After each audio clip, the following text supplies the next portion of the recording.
Alright, I'm going to draw the base piece for our puzzle game, so I'm going to go to New, Standard IPT, and I'm just going to draw this quick. So I want to go to Start 2D Sketch, I want to go to the XZ plane, rotate that, and I'm drawing this piece right here. So I'm just going to start by drawing a rectangle. I'm going to make it 5 by 5. I can do that by typing and then hitting the Tab key and then hitting Enter. So I get my 5 by 5 right off the bat. And then what I'm actually going to do is I'm going to add these two rectangles in there. Just quick. I'm going to make sure they line up with each other. So when I edit one, I edit the other. And I don't need to spend too much time because I'm going to need this dimension, which is 13/16.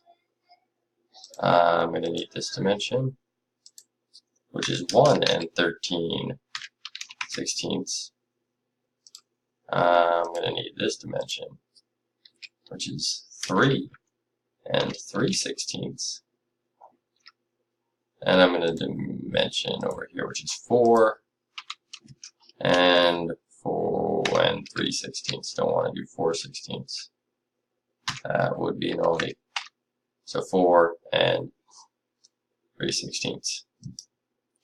And those are all dimensions you can get off of the sheet. I also need from here to here, which is 3/8. And from here to here, which is 9/16. Okay, and as I said, this one gets that one. If these two do not match, you have to do the same thing on the other side.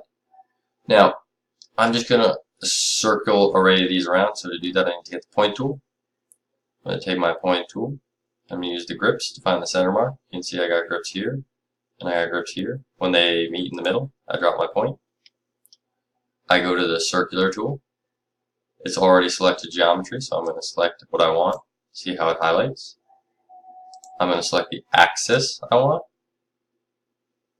I'm going to select the number of times I want. And this is very important. We're going to uncheck associative. We're going to click OK. So that's all the geometry I want. Don't need this point anymore. I'll get rid of it. And hit Finish Sketch. And then I am just going to extrude this by 0.25. I'm going to click OK because I think I did a really pretty fantastic job here. You can go in if you want. You can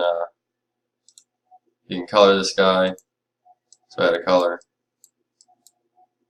whatever your heart desires, and you can save this as the puzzle base.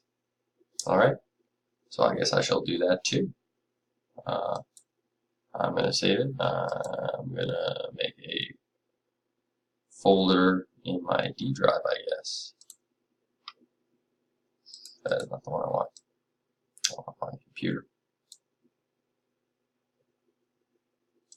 On my D drive. New. I80. And new again. Puzzle project. I'll save it in there as base. Alright.